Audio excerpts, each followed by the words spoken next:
Shalom, shalom, shalom. Selamat pagi masyarakat iman yang dikasih oleh Tuhan. Kita percaya bahwa hari ini kita mau fokus kepada Tuhan. Karena Dia adalah batu penjuru kita.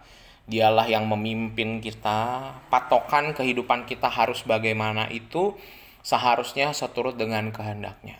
Sehingga hari ini mari sama-sama kita jangan pakai standarnya manusia, tapi bersama-sama pakai standar kebenaran firman Tuhan.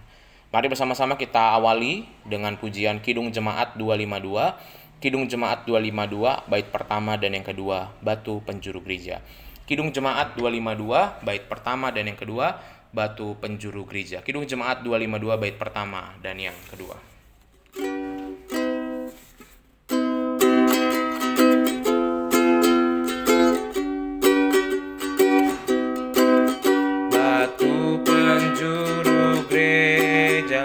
Dan dasar yang esa, yaitu Yesus Kristus pendiri umatnya.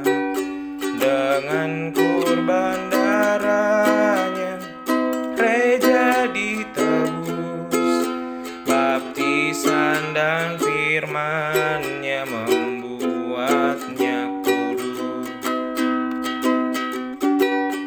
Terpanggil dari bangsa seluruh dunia, manunggalah gereja bertuhan yang esa.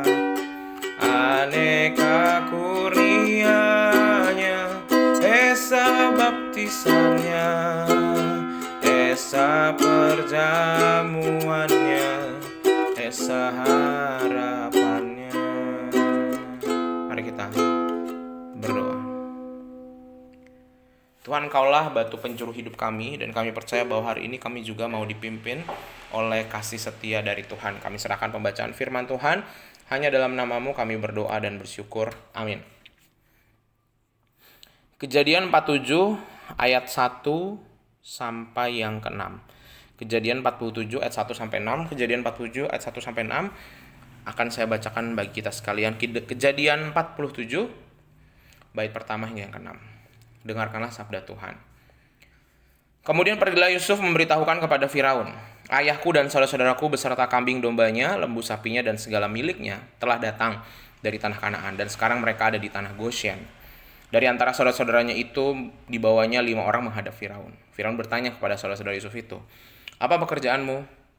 Jawab mereka kepada Firaun, hamba-hambamu ini gembala domba baik kami maupun nenek moyang kami. Lagi kata mereka kepada Firaun, kami datang untuk tinggal di negeri sebagai orang asing, sebab tidak ada lagi padang rumput untuk kumpulan ternak hamba-hambamu ini. Karena hebat kelaparan itu di tanah Kanaan, maka sekarang izinkanlah hamba-hambamu ini menetap di tanah Goshen. Lalu berkatalah Firaun kepada Yusuf, ayahmu dan saudara-saudaramu telah datang kepadamu. Tanah Mesir ini terbuka untukmu. Tunjukkanlah kepada ayahmu dan kepada saudara-saudaramu tempat menetap di tempat yang terbaik dari negeri ini. Biarlah mereka diam di tanah Goshen, dan jika engkau tahu di antara mereka orang-orang yang tangkas, tempatkanlah mereka menjadi pengawas ternakku.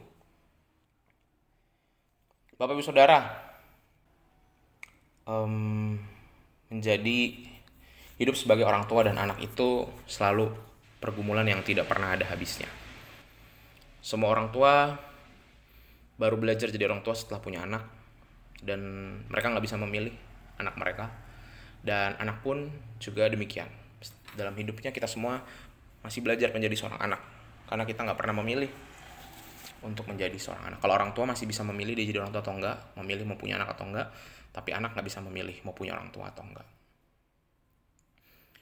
Nah, Bapak Ibu Saudara, kadang-kadang relasi antara orang tua dan anak ini seringkali anak itu dijadikan investasi. Kita besarkan anak kita perlakukan anak kita baik itu karena kita berharap suatu saat kalau udah besar dia udah punya pekerjaan, udah sukses, udah punya keluarga, dia ngurusin kita. Gitu. Wajar seorang berpikir demikian, tapi kadang kita lupa bahwa anak itu bukan investasi. Anak itu adalah anugerah. Ada yang Tuhan kasih, ada yang enggak. Dan kalau Tuhan kasih sama kita, kalau yang namanya anugerah bukan investasi, bukan kita nabung, kita besarkan supaya nanti suatu saat menguntungkan kita, enggak. Tapi kita dapat mandat tanggung jawab yang dari Tuhan, bukan dari manusia. Itu langsung dari pencipta kita, Tuhan, sehingga kita lakukan dengan baik. Nah, Bapak Saudara, ini yang terjadi dalam kehidupan Yusuf dan Yakub.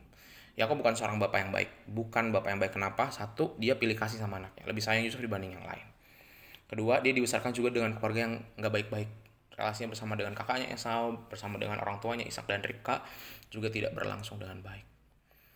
Tetapi sekalipun demikian, Yusuf hidup menjadi seorang anak yang pada akhirnya memberikan yang terbaik bagi keluarga, walaupun keluarganya sudah melukai dia. Bukan karena usaha orang tuanya. Yakub tidak memberi apa-apa dalam hidup Yusuf sampai Yusuf bisa jadi orang hebat seperti itu. Karena apa? Karena yang membesarkan Yusuf itu Tuhan. Sekalipun dia Yakub yang memberikan kesempatan Yusuf untuk hidup, dia lahir dari Rahel, tapi tetap pada akhirnya Yusuf itu dibesarkan sama Tuhan. Dan bagaimana Yusuf jadinya itu adalah karunia Tuhan, bukan karena orang tua. Sehingga kita nggak punya hak untuk menuntut saya pengen ini. Sehingga betul Yakub akhirnya nurut aja sama Yusuf. Satu keluarga semua nurut sama Yusuf. Kenapa? Bukan karena mereka Yusuf bisa jadi orang sukses, jadi orang hebat, tapi karena Tuhan. Nah, Bapak Saudara, begitu juga dalam hidup kita berelasi dalam keluarga. Jangan pernah jadikan anak itu investasi. Anak itu dibesarkan karena karunia Tuhan. Tuhan yang mengaruniakan kita banyak berkat untuk kita kasih ke anak-anak kita. Bukan karena kita hebat. Jadi kita nggak punya bisa berkata kalau anak kita durhaka, orang tua nggak boleh marah. Sekalipun durhaka salah, tapi orang tua nggak boleh marah kalau anak durhaka. Kenapa? Karena tadi yang besarkan mereka bukan kita. Kita cuma dipakai alat kesempatan sama Tuhan. Saya titip di rahim kamu ya. Saya titip di keluarga kamu ya. Anak kita tuh milik Tuhan. Sehingga kita gak berhak marah. Gak berhak nuntut. Gak berhak, wah kamu kalau gak kasih mama papa uang, kamu durhaka. Kalau kamu gak ngasih tempat tinggal papa mama, gak boleh tinggal sama kamu, durhaka. Itu urusan anak sama Tuhan. Tapi kita gak boleh nuntut. Kenapa? Karena itu milik Tuhan. Anak pemberian, kalau Tuhan kasih itu milik Tuhan, Tuhan ambil itu milik Tuhan, Tuhan besarkan milik Tuhan. Sehingga masih banyak orang tua yang menuntut kepada anaknya berlebihan dan gak menyadari bahwa anaknya itu bukan dia yang besarkan. Berkat anugerah kita punya dari Tuhan, gak ada yang benar-benar dari kita usahakan. Sehingga mari sama-sama hari ini bagi kita yang orang tua, kita mau belajar. Ingat, anak bukan investasi. Jangan perlakukan anak demikian. Jangan pernah minta nuntut dari anak, gak boleh. Karena anak itu punya Tuhan. Lihat hasilnya seperti Yakub ketika cara membesarkan anak yang nggak benar. Anak-anak yang dibesarkan oleh dia, kakak-kakaknya Yusuf itu hancur berantakan, nggak ada yang benar. Tapi lihat Yusuf yang dibesarkan sama Tuhan, jadinya sangat amat baik. Jadi mari sama-sama kita serahkan anak-anak kita kepada Tuhan, biar itu urusan Tuhan sama anak-anak kita. Tugas kita adalah membesarkan, menyekolahkan, mendampingi, membiayai. Tapi setelah itu bukan hak kita untuk menuntut mereka berlaku baik kepada kita. Ingat, kasih orang tua itu sepanjang masa, bukan sepanjang jalan. Jadi kalau kita menuntut anak kita dan kita berkata bahwa anak kita durhaka, apa jangan-jangan kita bukan orang tua yang baik dan benar. Kita adalah orang tua yang pamrih, orang tua yang kasihnya cuma sepanjang jalan, dan kita belum layak disebut orang tua. Karena apa? Kita masih menuntut.